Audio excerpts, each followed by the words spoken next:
Halo guys, kembali lagi bersama gua, Nandi. Pada video kali ini, film yang akan diringkas alur ceritanya berjudul Shadow Lake 2024 dengan durasi tayang selama 99 menit atau berkisar 1 jam 39 menit. Ini adalah salah satu film misteri paling mumet untuk dijelaskan. Tak pernah lupa, semoga kalian bersama keluarga sehat, bahagia selalu ya. Pada tahun 1999, terdapat Paris, pemuda yang mengalami kecelakaan bersama ibunya. Mobil yang disetiri sang ibu tercebur akibat ibunya mengalami kejang. Naas, hanya Paris yang selamat, sedangkan ibunya tidak. Beralih ke 2003, Paris bekerja sebagai pengeruk danau. Wilayah ini bernama Shadow Lake yang terkenal sangat luas. Shadow Lake sendiri dekat dengan bendungan yang dibangun sejak 1952, yang kemudian terdapat Ben, ayahnya Paris. Paris rutin menjemput Ben untuk bolak-balik ke rumah sakit.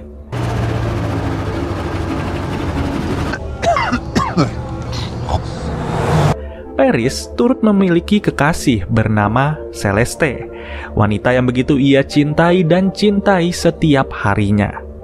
Lalu, kita beralih ke tahun 2022, di mana terdapat seorang gadis rambut pendek bernama Ellie dan saudara tirinya bernama Anna. So in school, we learned about all the places on Cato. Like we came here, like even before you were born. Ellie tak pernah lupa untuk mengikat tali kapal setelah digunakan. Itu dilakukan demi mencegah Anna membawa kapal sembarangan. Kemudian kita kembali lagi kepada Paris. Paris yang penasaran kenapa mendiang ibunya sering mengalami kejang. Saat itu, Paris sengaja menunggu kepulangan seorang dokter. Tanpa ragu, Paris segera mencari kejelasan terkait ibunya. Tapi, sang dokter tak menemukan penyebab yang mencurigakan. Hanya bisa merelakan, Paris berkunjung ke rumah lamanya, bernostalgia segala kebahagiaan sebelum kejadian 4 tahun lalu. Celeste pun rutin membayangkan kebahagiaan tersebut, sampai-sampai ia berpura-pura masak di rumah itu. Di sisi lain, Ellie berusaha untuk mencabut gigi susu milik Anna. Tak butuh usaha keras, gigi itu pun akhirnya bisa tercabut. Wash your mouth in the kitchen. Ellie memiliki ayah tiri bernama Daniel, di mana Daniel sendiri lebih menunjukkan rasa sayang kepada Anna. Berbeda dengan Anna, Ellie justru tak akur dengan ibu kandungnya. Sang ibu yang mengaku ditinggal pergi ayah Ellie ketika Ellie baru lahir. Cekcok yang tak selesai pun membuat Ellie pergi ke rumah temannya.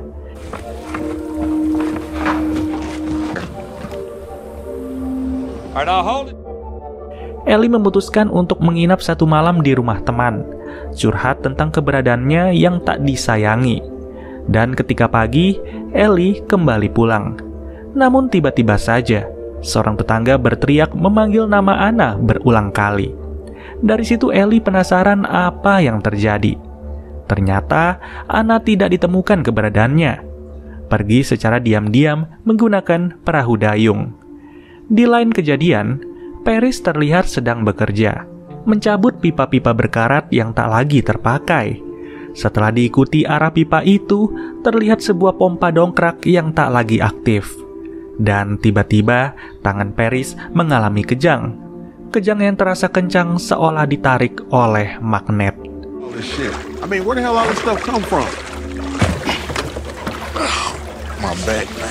Lalu, Paris diminta rekannya mengurusi baling kapal yang tersangkut. Disinilah Paris bingung kenapa ada kalung milik ibunya. Paris sangat ingat bahwa kalung itu telah ia simpan di rumah. Dan benar, sekarang kalung ibunya Paris menjadi 2. Penemuan yang membuatnya heran tanpa henti. Dipikir secara keras pun, ia masih belum menemukan jawaban. Lalu, Paris mengajak Celeste untuk menemaninya menyusuri Shadow Lake, mencari jawaban pasti kenapa kalung yang sama persis bisa hanyut. Namun, tak ada kejelasan yang didapat selain Danau Shadow yang sedang surut. Paris pun segera kembali pulang. mencari hasil temuan yang pernah dibuat ibunya. Temuan itu menggambarkan bahwa sang ibu selalu kejang ketika Danau Kedo sedang surut. Percaya tak percaya, data yang disimpulkan sang ibu bukanlah suatu kebetulan. Going back to 1972. Mom had seizures every time the water was low. Paris pun mencoba menerangkan hal ini kepada Celeste. Tapi hasilnya, Celeste menganggap semua itu hanya omong kosong belaka. Saat yang sama, Ellie hanya bisa berharap Anna ditemukan. Meskipun saudara tiri, tapi mereka berdua sangatlah dekat. Ellie akhirnya memutuskan pergi seorang diri, mencari Anna yang tak kunjung pulang. Ellie terlihat melintasi kolong jembatan yang runtuh, tapi akhirnya pencarian Ellie sia-sia. Saat kembali pulang, Ellie belum bisa memberi kabar baik. Ia berjalan dengan rasa lemas di kedua kakinya. Namun aneh, baru saja masuk ke rumah, situasi yang terjadi sama persis dengan 3 hari yang lalu. Terlihat juga seorang tetangga yang meneriaki nama Anna. Ellie lantas heran. Ia beranjak pergi secara diam-diam, di mana tiba-tiba tangannya kejang dan tertarik ke satu arah. Tak lain, itu adalah jembatan yang sempat ia lewati. Pada situasi berbeda, Paris ternyata akan melintasi jembatan itu.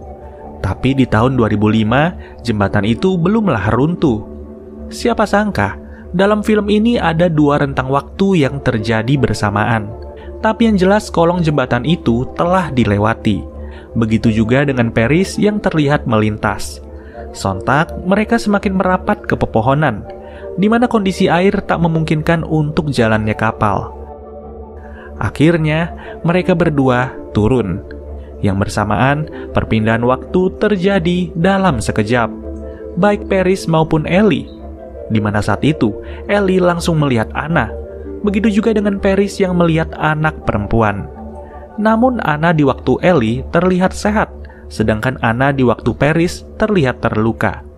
Ellie pun melihat gigi Anna yang belum tercabut, dan Paris membantu anak kecil yang tertancap kayu. Wake up. Wake up, wake. Paris yang bergegas menolong anak itu langsung dibuat heran. Ia melihat pompa dongkrak masih berfungsi secara normal. Sedangkan Ellie terkejut karena ayah tirinya tak sedikit pun membahas hilangnya Anna. Ayah tiri beserta ibunya bertengkar dan disadari pertengkaran ini terjadi 1 minggu lalu.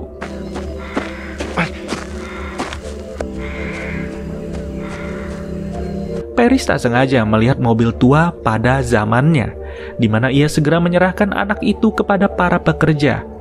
Lalu Paris bertanya kepada mereka tahun berapakah ini? Dan kagetnya dijawab sudah bahwa sekarang tahun 1952. Paris terbawa ke awal pembangunan bendungan. Itu tercatat jelas di dokumen milik ibunya.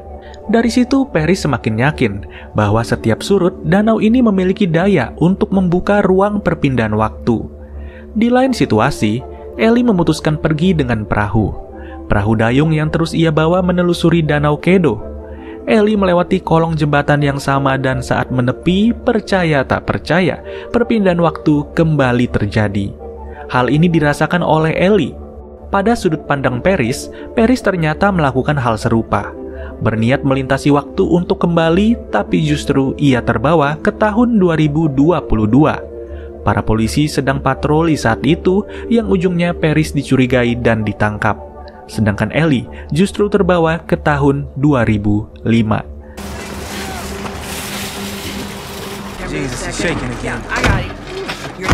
Saat berkeliling melihat-lihat, tanpa sengaja Ellie melihat kalung milik Anna, saudara tirinya. Sekejap Ellie terbesit untuk mengambil kalung itu. Ia mencari celah untuk masuk ke mobil, yang pada akhirnya usaha itu berhasil.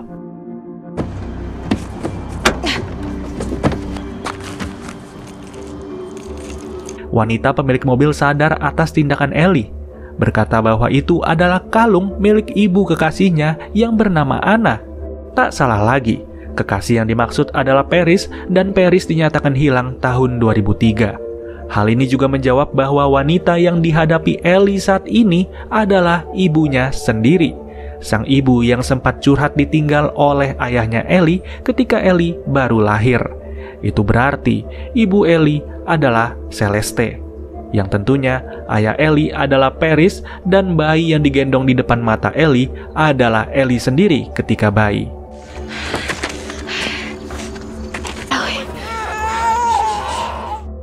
Syok berat, Ellie pun melihat warnet di seberang.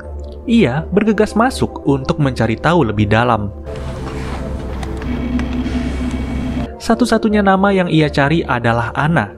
Anna yang selama ini diketahui Ellie sebagai saudara tirinya. Tapi semakin dicari, Ellie mulai menyimpulkan satu kejutan. Lalu, foto-foto Anna ketika sekolah turut dikumpulkan. Luar biasanya, wajah ibunya Paris mirip sekali dengan saudara tiri Ellie.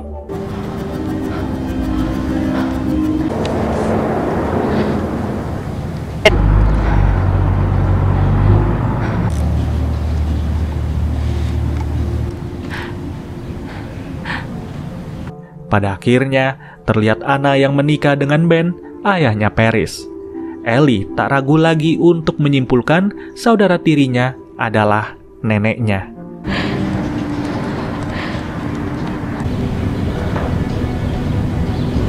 Pada momen yang berbeda, Paris menyadari Anna yang masih dinyatakan hilang. Ia sadar itu adalah anak yang ia tolong di tahun 1952. Sontak, Paris memutuskan untuk kabur diam-diam. Yang tak sengaja, ia melihat kamar ayahnya, yaitu Ben. Di sini Paris dibuat kaget bahwa di tahun 2022, ayahnya dalam kondisi kritis. Saat itu keberadaan Paris pun disadari. Paris harus kabur setelah memberitahu bahwa ia tidak benar-benar meninggalkan Celeste. Dan baru saja pergi dari sang ayah, Paris memberhentikan sebuah mobil. Yang tak disangka, mobil itu diisi oleh Celeste. Namun Paris tidak menyadari itu adalah Celeste. Hanya Celeste yang merasa tak asing dengan wajah pria itu. Dan sepertinya satu fakta baru saja terkuak.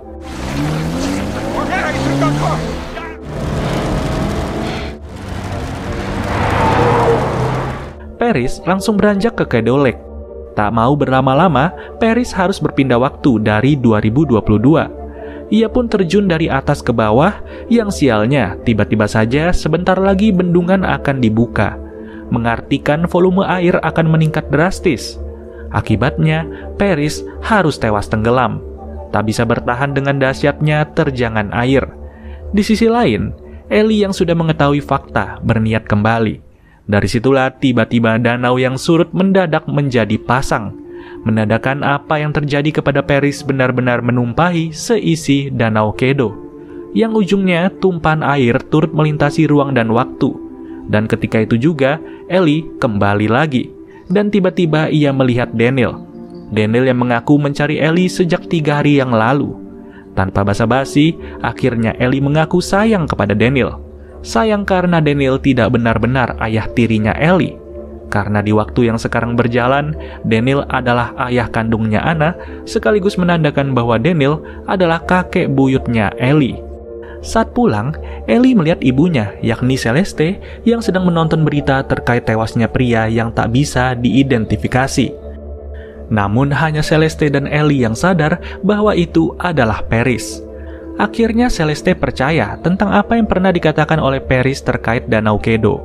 Ujungnya, Ellie pun memperlihatkan foto Anna ketika masih kecil di tahun 1952.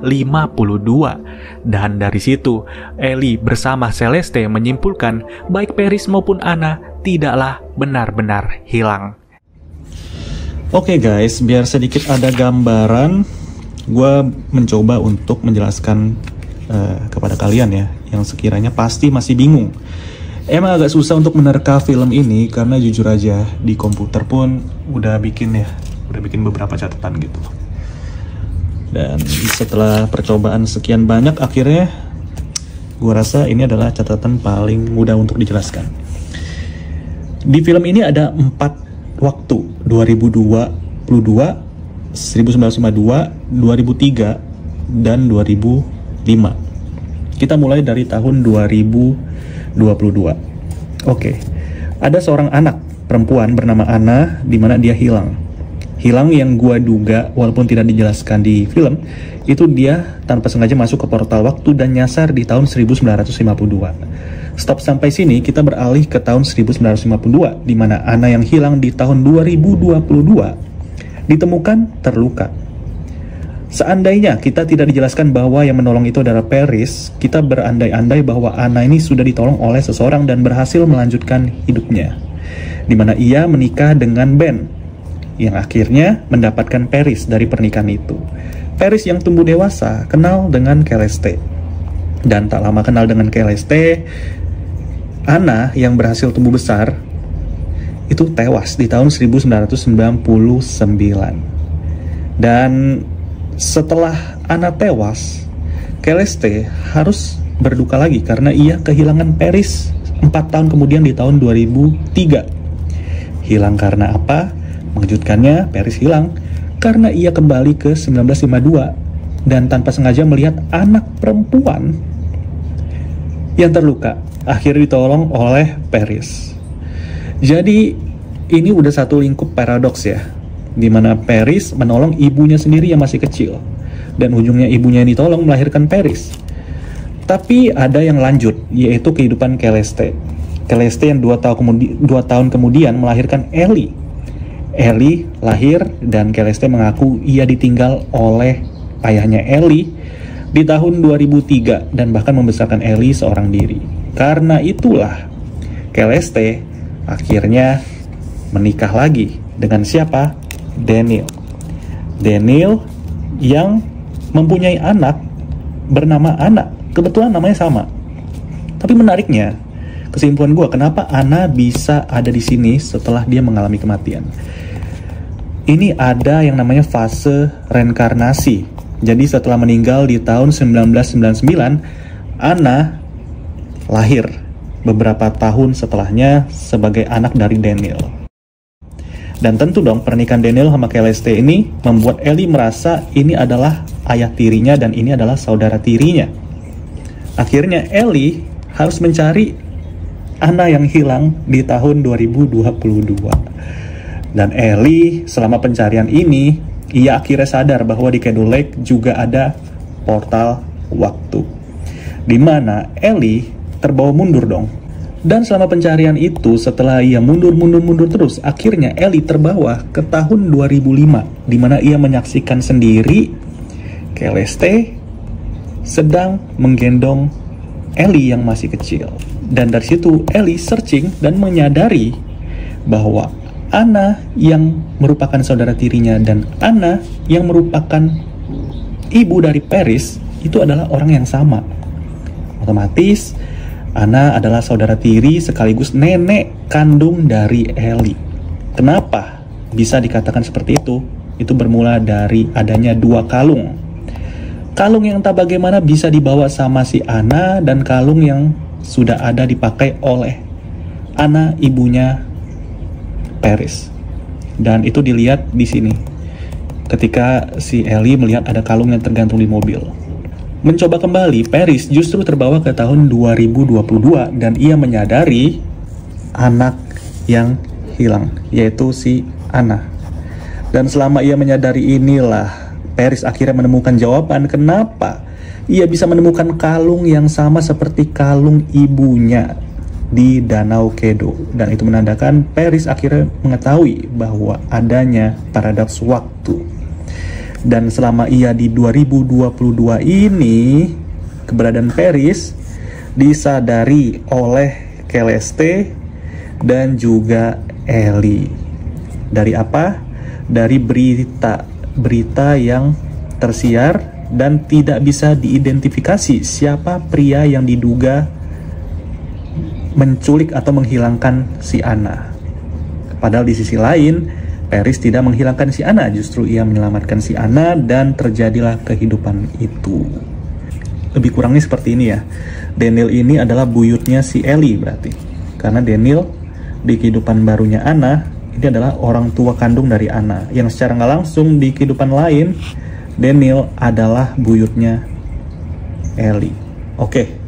Dan Celeste ini bukan pasangan ya. Kan di waktu yang sekarang ini pasangan.